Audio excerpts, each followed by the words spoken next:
Pit Stop CBN, com Ricardo Barbosa. Ei, Ricardo, bom dia para você. Bom dia, Fernanda. Bom dia, nossos ouvintes. Ricardo, vamos falar um pouquinho de carro elétrico? Essa demanda aí por peças, quem tem o que faz, hein? É verdade.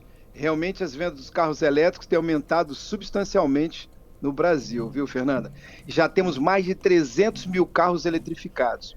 E aí o crescimento chega a quase 150% nesse primeiro semestre, em relação ao primeiro semestre de 2023. E os brasileiros que desejam consumir carro elétrico têm algumas preocupações. Haja visto que foi feita uma pesquisa pela consultoria Roland Berger, que mostra a falta de peças uma preocupação muito grande. E ela está no topo dessa pesquisa, né? E nós vamos falar um pouquinho sobre isso. Inclusive, as montadoras, elas estão mudando as suas estratégias aí para poder estar vendo o que vai fazer para não faltar peça no mercado brasileiro. Porque isso está prejudicando, inclusive, alguns consumidores que querem comprar esse carro, né?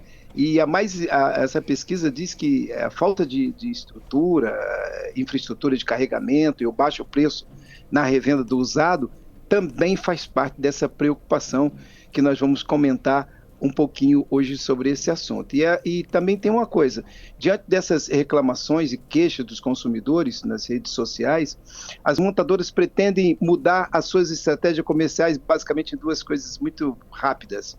A primeira delas, Fernanda, é fabricar carros elétricos no país. É algo que eles estão já prometendo, estão pensando, montando suas fábricas, né?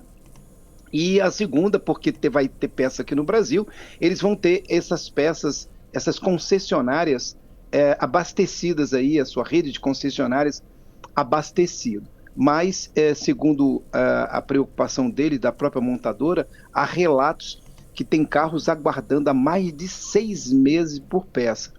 E que atualmente todas as peças de reposição, elas são importadas. E basicamente, para a gente começar, foi entrevistado mais de 800 pessoas nesse levantamento e foi relacionada a preocupação dos consumidores em relação a esses eletrificados.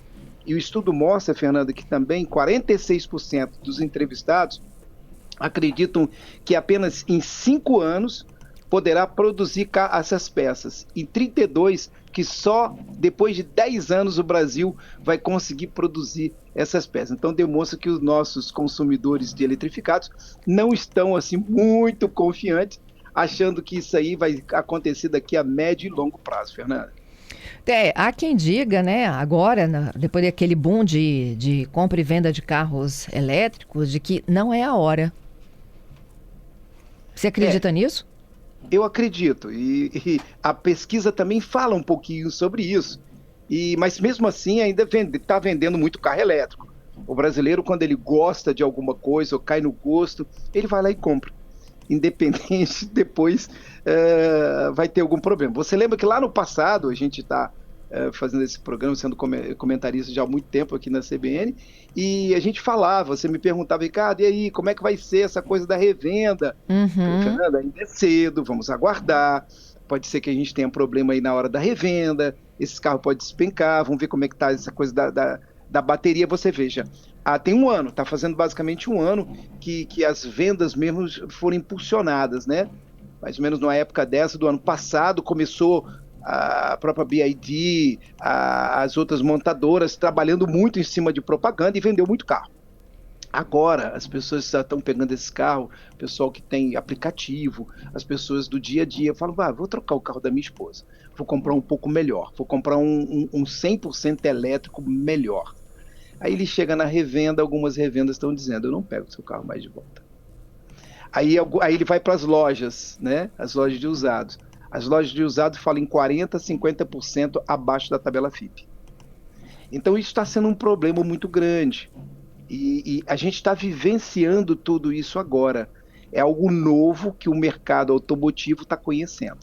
E aí eu queria falar um pouquinho da pesquisa, podemos? Lógico, vamos lá. Então vamos passar para os nossos ouvintes essa pesquisa que foi feita muito interessante aí. E foram 2 perguntas básicas.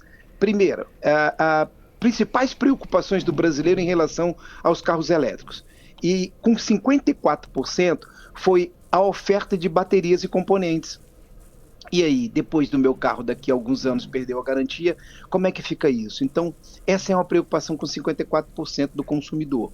Com 42%, a garantia de fornecimento de energia limpa. Poxa, é uma energia limpa mesmo? Porque para se fabricar uma bateria, se você estudar um pouco sobre isso, verificar, faz um estrago no meio ambiente para poder fabricar essas baterias. As máquinas, o que você tem que tirar para poder preparar todo esse material do meio ambiente muito gasto, de fato ele não é tão limpo assim para a fabricação dessa própria bateria. Então isso é uma preocupação com 42%. 38% ficou a localização de fornecedores de peças, você só encontra num lugar, só na concessionária local, ponto, não tem mais em lugar nenhum. 27% oferta de insumos e matérias-primas, que é uma preocupação se vai continuar tendo toda essa condição para manter essas baterias no futuro, se aumentar a demanda, e segurança jurídica e regulamentação de serviços, com 19%. Isso aí é um pouco complexo, porque você veja, tem em São Paulo, em alguns lugares, estão proibindo a pessoa, alguns condomínios, de você abastecer um carro elétrico, você tem que ter uma estação própria para isso. O Corpo de Bombeiros já começa a determinar algumas coisas, devido a alguns incêndios, algumas coisas. Então começa a ficar quase inviável um local para você abastecer, um local próprio para poder abastecer. Viu, Fernanda? Eu entendi. E eu estava me lembrando aqui no estúdio também as ocorrências de incêndio, né? Isso é uma preocupação também. Por isso que precisa, em alguns lugares, em alguns shoppings, em determinados lugares no mundo, você não pode parar no subterrâneo, você tem que parar só em lugares assim abertos, principalmente o carro elétrico, né? A outra pergunta, que eu achei bem interessante também, foi os problemas considerados mais urgentes. E com 78%, é o que todos nós já sabemos, a gente tem falado sempre quando a gente fala de carros eletrificados. A infraestrutura de recarga, com 78%. A pessoa compra um carro elétrico, ele quer viajar, ele quer passear, ele quer fazer alguma coisa, ele quer ir daqui de Vitória para o Rio de Janeiro. Mas como é que ele vai? Com um carro 100% elétrico, tá, nossos ouvintes? Carro híbrido não, você consegue ir tranquilamente. Mas um carro 100% elétrico, poxa, como é que eu faço? Eu tenho que saber se eu vou encontrar os postos para poder fazer o reabastecimento, né? A revenda, a desvalorização dos seminovos, 47%, já começa a aparecer. Eu acredito, Fernanda, que isso vai subir mais. Esse número, na próxima pesquisa, ele deve chegar em uns 60% a 70%. Ele deve ser o que vai ficar no topo, né? É a desvalorização do seminovo elétrico, 100% elétrico. Como é que eu faço? Depois eu quero trocar e aí eu perdi tanto dinheiro assim? Não dá, né? O brasileiro não é bobo. Ele gosta do carro, acha maravilhoso, mas na hora da revenda ele se preocupa muito. O pós-venda e manutenção ficou com 29%, a reciclagem das baterias 24%, e a qualificação e do atendimento de emergência 6%.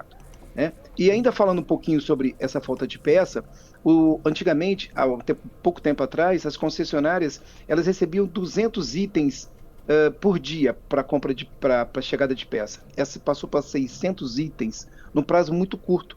E eles estão tendo muito problema para entregar essas peças, porque já passa de 300 mil carros aí no país de eletrificados. Então isso é muito complicado e a gente está aí trabalhando, eles estão pensando para ter uma saída para tudo isso. Continuando aqui, Fernanda, rapidamente, a matéria ainda fala de um caso, de um elétrico, de um rapaz, ele é um corretor de imóveis, e ele tinha um BMW 330e do ano de 2021, e a bateria dele teve o módulo dele avariado, né, que impediu até mesmo o carro a combustão de funcionar, porque danificou a bateria, uma coisa pequena, mas o carro não funcionava mais. E como já tinha saído da garantia, já estava vencida, ele teve que trocar a peça, foi para a concessionária, R$150 mil. Mais da metade do valor do carro custava 250 mil. E aí esse mesmo corretor recorreu à oficina especializada de elétricos e híbridos de São Paulo para tentar recuperar. E mesmo assim ele acabou gastando R$60 mil por reparo, né? E teve que resolver, não teve jeito, então ele ia perder o carro. Então isso é bem complicado.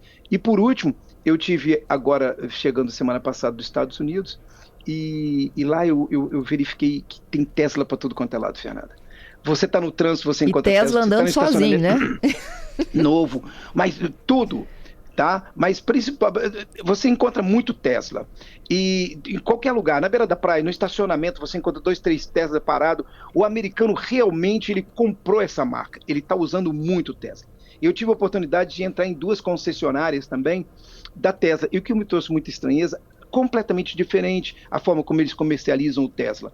Em lojas, assim, dentro de um shopping. Você está dentro de um shopping, você vê lá 3 carros, todas as 2 lojas que eu tive a oportunidade de estar presente, eram três modelos de Tesla, com cores diferentes e modelos diferentes. Uma loja pequena, ela tinha aproximadamente 3 funcionários, ela nada muito grande, perto de 100 a 150 metros quadrados, nada maior do que isso, toda em vidro, e 3 Teslas ali dentro. Você via uns painéis onde tinha as cores de fabricação, você podia escolher, e você tinha ali os modelos. E eu trouxe para os nossos ouvintes que eles sempre querem saber qual o valor do carro, Ricardo.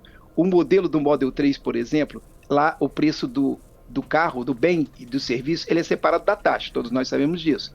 Então o valor do carro era $35 mil, que a 5,50 basicamente, ele fica em 192.500. E o valor da taxa, 7.500, que são separados, tudo nos Estados Unidos é separado o valor do bem, do produto para a taxa. A taxa é $7.500, que representa 41.250.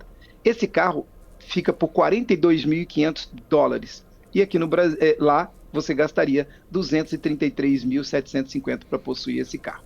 Então, essa realmente é a diferença. Tem um preço muito melhor, um preço muito mais fácil. Você possui um Tesla de última geração, um carro que você tem muita facilidade e está rodando muito nos Estados Unidos. E é bem interessante, né? E outra coisa legal que aconteceu, Fernando, na hora de alugar um carro, eu acabei alugando, lá da sua categoria, você pode alugar um 100% elétrico, um híbrido ou uma combustão. Qual carro você acha que eu aluguei? Um 100% elétrico, um híbrido ou uma combustão, Fernanda? Um híbrido. Parabéns, Fernanda. Exatamente. Eu aluguei um híbrido, porque eu não conhecia o local, eu não sabia se no hotel, no local que eu estaria passeando ali, eu teria esses postos com facilidade, e também não poderia perder tempo. Então tem um cara abastecendo, duas estruturas para abastecimento, tem 2 carros ali, cada um fazendo meia hora, ia ficar meia hora parado, depois mais meia hora para mim, então 1 hora. Então eu falei, não, sabe de uma coisa? Eu vou pegar um híbrido, e olha, foi a melhor coisa, porque nós rodamos muito, e na hora de reabastecer, não consumiu quase nada de combustível. É isso. Claro, quando a gente pegou uma estrada maior, foi um gasto maior, mas dentro da cidade, foi um motor elétrico funcionando 100%. Foi muito bom, e trazendo um pouco dessas novidades aí do mundo automotivo para os nossos ouvintes. Obrigada, Ricardo. Até segunda, hein? Maravilha. Até segunda e um forte abraço!